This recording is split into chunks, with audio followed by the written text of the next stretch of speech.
প্রথমে আমি আল্লাহ রব্বুল আলমিনের কাছে অশেষ শুকরিয়া আদায় করছি, কারণ আল্লাহ রব্বুল আলমিন আজকে আমাদেরকে এই তৌফিক দিয়েছেন।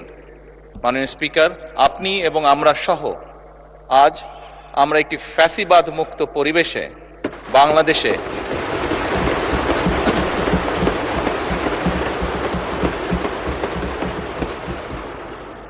বাংলাদেশের মানুষের সমর্থনের ভিত্তিতে এই সংসদ অধিবেশনে বসেছি এবং আলহামদুলিল্লাহ আল্লাহর রহমতে প্রায় 1 মাস 25 দিন যাবত এই সংসদ পরিচালিত হয়েছে এবং দেশ এবং দেশের জনগণের স্বার্থে আমরা এখানে আলোচনা করেছি এবং গুরুত্বপূর্ণ সিদ্ধান্ত গ্রহণ করেছি।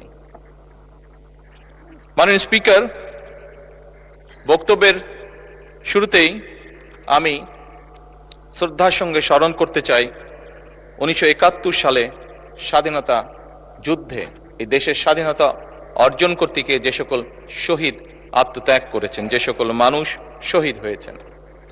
আমি স্মরণ করতে চাই 1990 সালের স্বৈরাচার বিরোধী আন্দোলনে সকল রাজনৈতিক দলের, গণতান্ত্রিক রাজনৈতিক দলের যে সকল নেতাকর্মী শহীদ হয়েছেন। আমি স্মরণ করতে চাই 2013 সালের শাপলা চত্বরে যে সকল মানুষকে বর্বরভাবে হত্যা করা হয়েছে। আল্লাহর দরবারে প্রার্থনা করি আল্লাহ যাতে তাদেরকে শহীদি মৃত্যু দান করেন।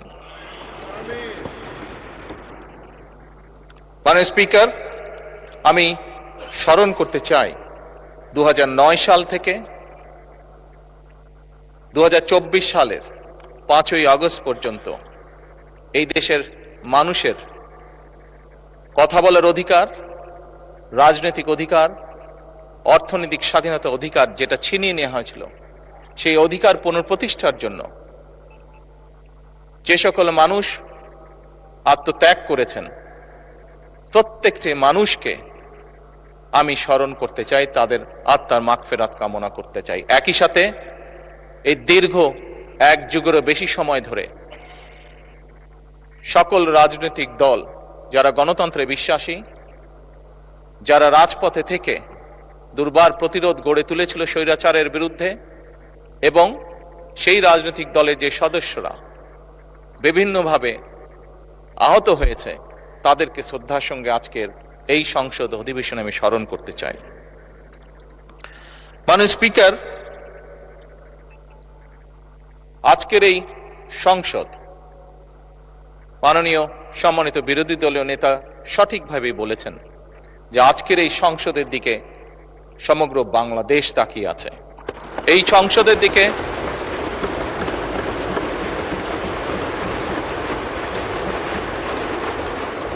পৃথিবীর প্রতিটি কর্নারে যেখানেই একজন বাংলাদেশী আছে, সম্ভবত প্রত্যেকটি মানুষ এই সংসদের বর্তমান এবং এই সংসদের ভবিষ্যতের দিকে তাকিয়ে আছে একটি দৃঢ় প্রত্যাশা, আশা নিয়ে। মাননীয় স্পিকার, আমরা প্রায় প্রতিটি সংসদ সদস্য বিভিন্ন সময় 1 মাস 25 দিন যে আমরা সংসদ অধিবেশন হয়েছে, এই সময়ের মধ্যে প্রায় বলা যায় প্রত্যেক সদস্যই তার বক্তব্যের শুরুতে বিভিন্ন পরিস্থিতিতে, বিভিন্ন বক্তব্যে, বিভিন্ন সময় বিভিন্ন শহীদদের আত্মার মাগফিরাত কামনা করেছেন, তাদের কথা উল্লেখ করেছেন। আমরা শ্রদ্ধা নিবেদন করলাম, শ্রদ্ধা নিবেদন করেছি, ইনশাআল্লাহ ভবিষ্যতেও আমরা শ্রদ্ধা নিবেদন করব। কিন্তু মাননীয় স্পিকার, শুধু কি শ্রদ্ধা নিবেদন করলেই শহীদদের প্রতি আমাদের কর্তব্য শেষ হয়ে যাবে? অবশ্যই নয়। মাননীয় স্পিকার, যে সকল মানুষ জীবন উৎসর্গ করেছেন, যে সকল মানুষ আহত হয়েছেন, পঙ্গুত্ব বরণ করেছেন, প্রত্যেকটি মানুষের একটি প্রত্যাশা বা একটি আকাঙ্ক্ষা ছিল এবং সেই প্রত্যাশা, সেই আকাঙ্ক্ষাকে সামনে রেখেই সেই মানুষটি সেদিন রাজপথে ঝাঁপিয়ে পড়েছিল এদেশের মানুষের রাজনৈতিক অধিকারকে প্রতিষ্ঠিত করার জন্য। মাননীয় স্পিকার, কি ছিল এই মানুষগুলোর প্রত্যাশা বা আকাঙ্ক্ষা? খুব সংক্ষেপে যদি বলতে হয়, এই মানুষগুলোর প্রত্যাশা ছিল, আকাঙ্ক্ষা ছিল এমন একটি বাংলাদেশ, যে বাংলাদেশে মানুষ মুক্তভাবে কথা বলতে পারবে, আরেকজনের ব্যক্তি স্বাধীনতার প্রতি সম্মান রেখে নিজের মতামতকে প্রকাশ করতে পারবে। এই মানুষগুলির প্রত্যাশা ছিল এমন একটি বাংলাদেশ যেখানে তারা তাদের যোগ্যতা অনুযায়ী তারা তাদের কর্মসংস্থানের ব্যবস্থা করতে পারবে, তাদের জীবন পরিচালনা করতে পারবে। এই রকম প্রত্যাশাগুলো ছিল। মাননীয় স্পিকার, আমি আবারও বিরোধী দলীয় নেতার সাথে একমত প্রকাশ করছি। উনি উল্লেখ করেছেন ওনার বাবা একজন কৃষক ছিলেন এবং কৃষক থাকাকালীন অবস্থায় কি এরকম সমস্যা ফেস করেছেন এই দেশের কৃষক, সেটি সেই সময় হোক, এটি বর্তমান সময় হোক। মাননীয় স্পিকার, এই সকল বিষয়গুলো ওনারা যেমন দেখেছেন, এই সকল বিষয়গুলো আমরা এখানে উপস্থিত প্রত্যেকটি মানুষ, প্রত্যেকটি সংসদ সদস্য আমরা দেখেছি। আমাদের পরিবারে বর্তমানেও কেউ না কেউ প্রত্যক্ষ পরোক্ষভাবে কৃষির সাথে জড়িত। আমরা যে গিয়েছি 12 তারিখের নির্বাচন, আমরা 12ই ফেব্রুয়ারি নির্বাচন হোক, 1991 সালে নির্বাচন হোক, 2001 সালে নির্বাচন হোক, 1996 সালে নির্বাচন হোক, প্রতিটি নির্বাচনে এখানে উপস্থিত প্রত্যেকটি মানুষ আমরা গ্রামে গিয়েছি, খেতে গিয়েছি, কৃষকের কাছে ভোট চেয়েছি, কৃষাণীর কাছে ভোট চেয়েছি, সকল প্রকার মানুষের কাছে আমরা ভোট চেয়েছি। আমরা জানি আমাদের কৃষক ভাইদের কি অবস্থা। মাননীয় বিরোধী দলের নেতাকে আশ্বস্ত করে বলতে চাই, কৃষকদের এই সমস্যা থেকে বের করে আনার জন্যই আমরা আমাদের ম্যানিফেস্টোতে কৃষক কার্ড রেখেছিলাম। মাননীয় স্পিকার,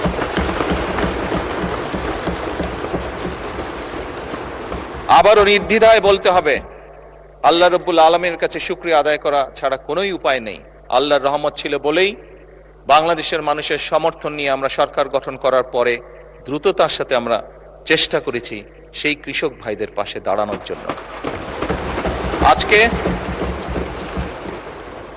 আজকে হ্যাঁ, মাননীয় স্পিকার, হয়তো অনেকেই বলতে পারে যে কয়জনকে আপনারা দিয়েছেন কৃষক কার্ড।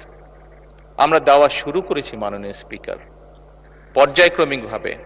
আমরা কৃষক বলতে যাদেরকে বোঝায় তাদের কাছে ধীরে ধীরে আমরা পৌঁছাবো। এবং শুধু কৃষক বলতে সাধারণত আমরা যে বুঝি যে মানুষগুলো, শুধু তাই নয়, যে ধান ফলায় শুধু সেই কৃষকই নয়, যে ধান ফলায়, যে মৎস্য চাষ করে, যে গবাদি পশু চাষ করে, প্রত্যেক ধরনের কৃষকের কাছে আমরা পৌঁছতে চাই। এবং এটাই বলতে পারি, আমরা মাননীয় স্পিকার শুরু করেছি, আল্লাহর রহমতে আমরা এই কাজটি শুরু করেছি। কৃষকের ভাগ্য পরিবর্তনের কাজ আমরা শুরু করেছি, এই সংসদে নির্বাচিত প্রতিনিধিরা শুরু করেছে। এবং একটু আগে বিরোধী দলের নেতা ওই গ্যালারি দেখিয়ে বললেন যে ওখানে ভবিষ্যৎ প্রজন্ম যারা বসে আছে, ইনশাল্লাহ তারা সেই কাজটিকে এগিয়ে নিয়ে যাবে এই কৃষকদের ভাগ্য পরিবর্তন করার জন্য। মাননীয় স্পিকার,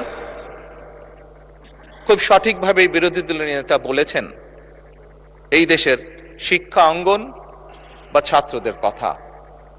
মাননীয় স্পিকার,